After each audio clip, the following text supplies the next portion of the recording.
The first thing is I'll submit that to you that perhaps self-censorship and atmospheric censorship is censorship, that it is a form of censorship.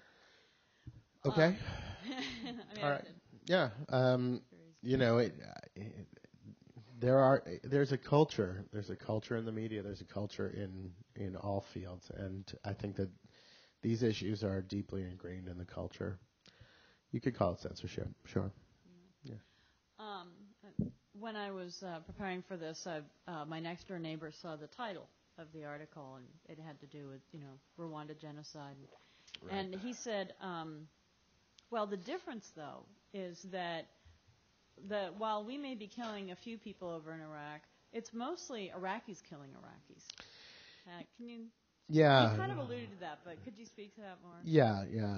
So this is something that I hear quite a bit. The short answer is that in the Lancet study, people were asked the specific cause of death and whether they knew who was responsible for the death or not. And I believe it was around 60% of them identified coalition forces as being responsible for the death. You also had very high numbers that were due to aerial bombardment, so that's obviously not Iraq. Iraq's air force is not bombing itself.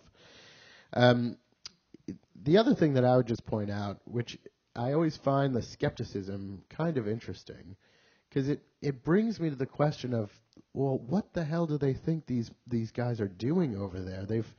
They've fired off 50 million rounds of ammunition. So, either a lot of Iraqis are getting killed by U.S. troops or they just can't hit the side of a barn. Something is going on. And the amount of bombs that we're dropping, we've so far exceeded the total tonnage of World War II in Iraq. So it's just a question of common sense at some point. There's a lot. We've had over 1 million troops deployed at various times in Iraq. They've shot off a lot of bullets. So you should read Michael Schwartzman's piece, also the number one story, and he gets into this question very deeply, and you should look at that.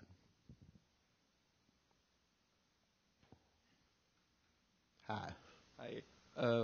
Seeing that you work on the web and some of the most reliable news sources can be found on the web, I was just wondering if we could have your feelings on the idea of net neutrality that's been talked about a lot by politicians recently, or eliminating net neutrality rather. Well, you won't find anybody who works in this field who doesn't support net neutrality.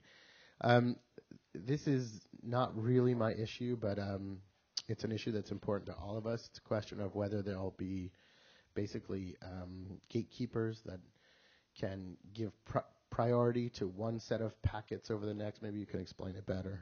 Is that right? Yeah, basically they're trying to take away our ability to compete by making outlets pay money to be able to deliver their stories effectively. And I also think that there's a real worry that there's a bait and switch here, right? Because ostensibly it sounds very reasonable to say, well, if you're going to send out, an enormous amount of data, you should pay more than someone who's sending out a very small amount of data. But the reality is that this gives us another control point for information. So I think that it's pretty much opposed by everybody who relies on the internet to give information out.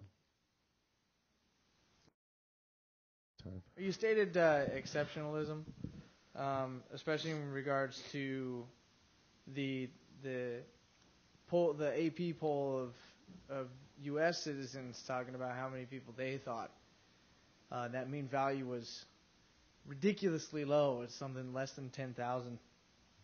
You said that the alternate article that most of the disconnect is probably a result of that American exceptionalism, as in a good guy doing good things.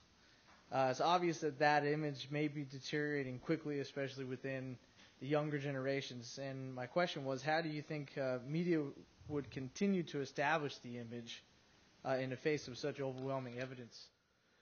Well, this is where I get a little bit pessimistic. The reality is that only 9% of Americans say that Iraq is the most important issue right now.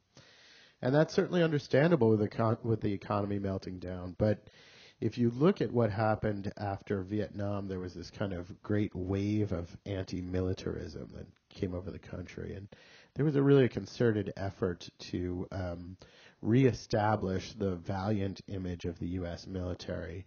It was a bipartisan project. It continues to be. Bill Clinton was the president that deployed U.S. forces more than any other president in the history of the Republic.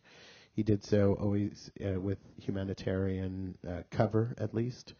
And this idea, there are these liberal interventionists running around, and they're saying that it's immoral for us to let people the savages slaughter each other and not get involved. You wonder who the savage is and who isn't the savage. But these things go back a very, very long time. So you see moments when you have a total, breakdown of the social compact, which is, I think, what we're seeing today, where people stop and take a moment and kind of examine these assumptions. Will that moment have a resonating impact? I hope so, but I'm not terribly optimistic. I mean, you can go back to really very, very soon after the establishment of this republic, we started branching out. We started to looking for China coal routes, right, to keep steamships, to give access for trade. And these issues go all the way back, and we have these kind of images of ourselves as the house on the hill and the chosen people to bring peace and democracy in the world. If nobody who's ever been on the receiving end of our peace and democracy thinks very much of it, but I mean, we continue to kind of perpetuate that narrative. So I hope I'm wrong on that. Thank you.